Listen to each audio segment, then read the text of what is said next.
అసలు చేయవారు, దేవుడికి ఏమాత్రం కూడా లెక్క చేయలేని వారు అని మనము ఇక్కడ ఆలోచన చేయాలి. వారు తెలియని వారు అసలు చేయరు అంటే పాపములు చేయవారు.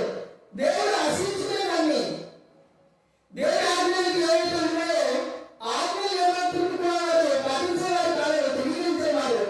దేవుడు ఎవరు అని దేవుని నిర్ణయించినటువంటి దేవుడి చేత వారు మాట్లాడేవారు అని మనం గుర్తుంచుకోవాలి. వారు తెలియని వారు అసలు చేయవారు. వారు ఏమాత్రం కూడా మేలు చేసేవారు అనేక వాళ్ళకి మేలు చేయవారు ఒకరికి కూడా లేదు అని వ్రాయబడింది. నిజంగా ఎవరైనా మేలు చేసేవారు ఎవరండి? ప్రపంచంలో ఎవరు కూడా లేదండి. అందరికీ కూడా పాపాత్మే అని దేవుడు తెలియజేస్తుంది. అయితే మనుషులు మేలు చేసేవారు అక్కడ కనిపిస్తున్నారు అంటే వారి దగ్గర దేవుడు ఉనికి ఉంది, దేవుడి ప్రేమ ఉంది, దేవుడి వెలుగు ఉంది, దేవుడి దయ ఉంది. కాబట్టి వారు మేలు చేయగలుగుతున్నారు. ఎవరైనా మేలు చేసేవారు అంటే వారు దేవుని నమ్మేవారు, దేవుని అంగీకరించేవారు, దేవుడి ప్రేమ వారిలో ఉంది కాబట్టి వారి ప్రేమను బలపరుచుకున్నారు. వారే మేలు చేయవారు. మరి ఇంతవరకు అంటే ఎవరిని కొడతారు? అందరినీ కూడా దుర్మార్గులను మేలు చేయవారు ఒకరిని కూడా లేదని దేవుడు చెప్తున్నాడంటే ఎవరిని కూడా లేరు అని మనం ఆలోచన చేయాలి. మరి మేలు చేసేవారు అంటే అది దేవుని మనసు కలిగిన వారు, మేలు చేయవారు అని మనం గుర్తించుకోవాలి. మూడవ వివేకమైన దేవుని వెలుగువాడు అయ్యవా అని యెహోవా ఆకాశం నుండి చూచి నరులను పరిశీలించను అనబడింది. వివేకం కలిగి దేవుని వెలిగేవాడు ఎవరైనా ఉన్నారా అని దేవుడు పరలోకం నుంచి తొంగి చూసుకున్నాడట. ఎందుకు తొంగి చూసుకున్నాడంటే దేవుడు తన పోలిక చొప్పున నరులను కలిగజేసుకున్నాడు. తన స్వరూపమందు నరులను కలిగజేసుకున్నాడు. దేవుడు తన స్వరూపమందు తన పోలిక చొప్పున నరులను కలిగజేసుకున్నాడు. కాబట్టి వాళ్ళని వెతుకుతారా, నన్ను అడుగుతారా, నా గురించి ఆలోచన చేస్తారా, నా మాట పట్టుకోవాలి మనుషులు ఉంచుతారా, నా వైపు మనుషులు ఉంచుతారా అని దేవుడు చూసుకున్నాడు. అందుకే దేవుడి గ్రంథంలో రాసినటువంటి మాట ఏంటంటే యెహోవా గ్రంథాన్ని పరిశీలించి చదివినటువంటి దివారాత్రులు దాన్ని ధ్యానించేవారు ధన్యులు అన్నాడు. దేవుడిని తెలుసుకునేవారు, దేవుని అంగీకరించేవారు, దేవుని మనసు తెలుసుకునేవారు, దేవుని వెలుగుతారు అని ఆ బైబిల్ చదువుతారు, పాటలు పాడతారు, ఎప్పుడూ దేవుని స్మరిస్తుంటారు. దానిలో దేవుని విజయాన్ని సాగు అని దేవుడు తెలియజేస్తుంది. దేవుడు అలాంటి విజయాన్ని సాగు వెలుగుతున్నాడు, తగ్గుతున్నాడు. ఆయన వారి వైపు ఆలోచన సాగుతున్నాడు, వారి వైపు వారి మనసు వైపు దేవుడు చూస్తున్నాడు అని మనం ఆలోచన చేయాలి. ఆకాశం నుండి దేవుడు చూస్తున్నాడు. నిజంగా మనుషులు ఏం చేస్తున్నారు అనేటువంటి విషయాన్ని దేవుడు చూస్తున్నాడు. మన అందరూ కూడా దేవుడు చూసే దేవుడైనాడు అని ఈ సమయంలో మనం మర్చిపోకూడదు. ఒకనొక సమయంలో బాల్యం నడినప్పుడు దేవుడు ఆకాశం నుండి చూసి క్రిందికి చూసి ఆయన క్రిందికి దిగి నడుము కట్టినటువంటి ఆ పట్టణం ఏ విధంగా ఉంటుందో, లేకపోతే ఆ యొక్క బాల్య గోపురం ఏ విధంగా ఉంటుందో ఆ గోపురాన్ని చూడడానికి దేవుడికి చూసినట్టుగా దేవుడు ఋతువులతో పరిచయం అక్కడి నుంచి చూస్తూ వారికి వారి మనలో ఉంది ఇందులో ఒక ఆశ్రయం ఉంది.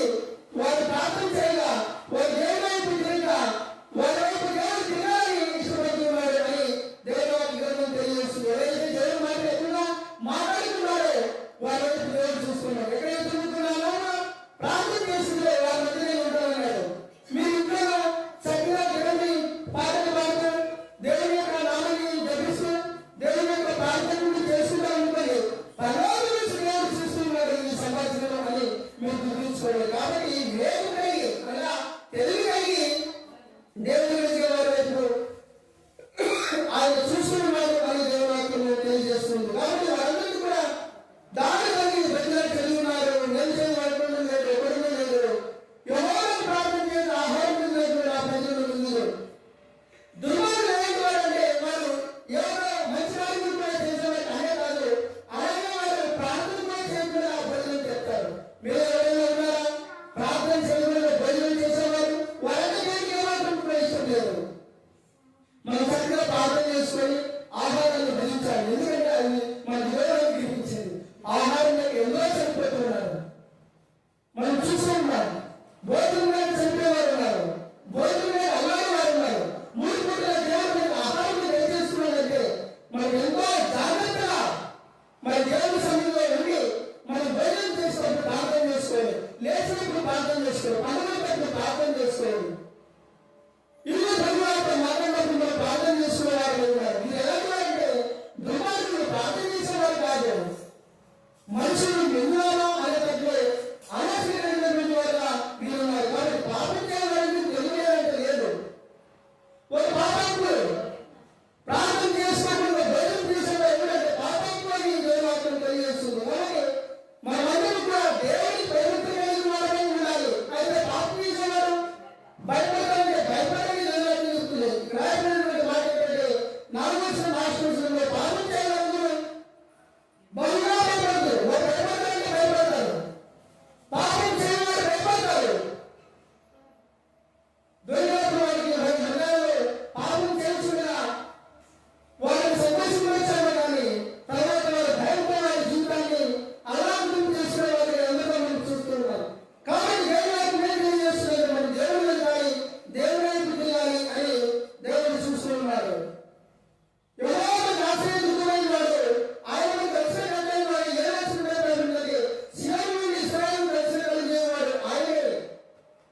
ఆయన చల్లని వారిని కాపాడే దేవుడు, రక్షించే దేవుడు. మనం కూడా పాపానికి కారణమైన చల్లని వాడు, అయితే దేవుడు మనల్ని కాపాడాడు, రక్షించాడు, మన ఆశ్రయించిన దేవుడు. మనం ఎప్పుడు కూడా దేవుడికి కృతజ్ఞతాస్తుతులు చెల్లించుకోవాలని ఉన్నాము. దేవుడికి నేర్చుకునేటువంటి వారిని ఉండాలి అని దేవుడు ఇష్టపడుతున్నారు. కాబట్టి మనం ఎప్పుడు కూడా దేవుడికి నేర్చు కలిగి విశ్వాసం కలిగి దేవుడి వైపు, దేవుడి మనసు వైపు, దేవుడి పాటల వైపు, దేవుడి ప్రార్థన వైపు, దేవుడి యొక్క ఆలోచన వైపు మన మనసు ఉంచుకోవాలని దేవుడు ఇష్టపడుతున్నారు. కాబట్టి దేవుడు లేదని బుద్ధి అనుకుంటారు. మనం బుద్ధి లేని వాళ్ళు అయితే దేవుడు ఉన్నాడు, భయం కలిగి దేవుడు భయం కలిగి ఆయన ఆరాధించాలి, శుద్ధించాలి ఉండాలి అని దేవుడు కోరుకుంటున్నారు. కనుక మన జీవితాల్లో దేవుడికి స్థానం అలాంటి యేసుక్రీస్తుని తెలిసిన కనుక ఆమె ప్రార్థన చేస్తున్నాడు. కలిగిస్తున్నట్లయితే ప్రార్థన చేస్తున్నాం. పరిశుద్ధ ప్రేమతో జీవం కలిగిన దేవా, నిరాశ ప్రతిష్ఠించుకున్న సోదరులను చెల్లిస్తున్నాను. పూర్వకాలంలో ఈ ఆరాధన వర్తమానంలో చెల్లిస్తున్నాం. నిజంగా నేను తండ్రికి సోదరాలు చెల్లిస్తున్నాం. దేవుడు లేదని బుద్ధిజనులు తమ హృదయంలో వారు చనిపోయిన కార్యములు చేస్తారని, అసహ్య కార్యాలు చేస్తారని, అయితే దేవునికి భయభక్తులు కలిగిన వారు అలాంటి చెడుపనులన్నీ కూడా చేయకూడగా వారి ప్రార్థన విశ్వాసం ఉండదు. నేను భయభక్తులు కలిగి ఉంటానని, నువ్వే వారికి ఆశ్రయం ఉంటావని దేవుడు, నువ్వు వారికి దేవుడే దేవుడు అని ఈ సమయంలో మాతో మాట్లాడిన మీ మాటగా మీ కృతజ్ఞతలు చెల్లిస్తున్నాం. ఉన్న వారి హృదయాల్లో ఈ వాక్యాన్ని జీవితాన్ని స్వరూపజేయడం ప్రార్థిస్తూ వాక్యంలో ప్రభువైన యేసుక్రీస్తు వారి నామములో ప్రార్థన చేస్తూ నిలబడుతున్నాను తండ్రి. ఆమేన్.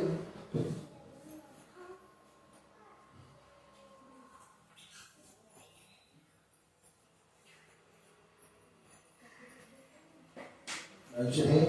దేవుని పరిశుద్ధ నామమునకు మహిమ కలుగును గాక. మరి చక్కగా దేవుని వాక్యాన్ని అలాగే ఆరాధన కార్యక్రమంలో వాక్యంలో మొదటి వర్తమానంలో నడిపించిన దేవుని దాసులు బాలరాజు గారు దేవుడు దీవించును గాక. చూడవచ్చు అందరికీ కూడా నా దేవుడు